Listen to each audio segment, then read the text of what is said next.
खबर शामिल करते हैं कराची से हमारे न्यू BBC न्यूज़ के रिपोर्टर मोहम्मद शाहिद की रिपोर्ट के मुताबिक special investigation unit SIU CIA Karachi की कार्रवाई दुश्मन मुल्क की इंटेलिजेंस एजेंसी RA का जासूस मोहम्मद सलीम वाल्द मोहम्मद माड़ीपुर के इलाका मछली चुरंगी नज़द साहिल होटल मनोरा रोड से गिरफ्तार मुलजिम के कब्जा से हैंड ग्रेनेड ओवन बम बमा लांचर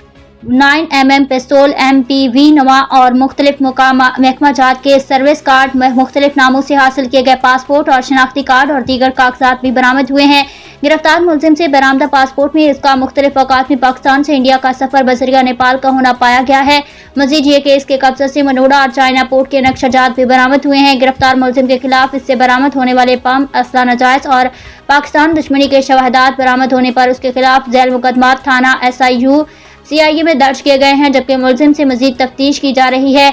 मुकदमा इल्ज़ाम नंबर 160/2024 बजुर्म दफ़ा 45 एक्सप्लोसिव एक्ट, मुकदमा इल्ज़ाम नंबर 161/2024 बजुर्म दफ़ा A123 असला ऑर्डिनेंस, मुकदमा इल्ज़ाम नंबर 162/2024 बजुर्म दफ़ा A122 121 तासीरात पाकिस्तान। गिरफ्तार गैर मुल्की जासूस के खिलाफ दहशतगर्दी एक्सपेल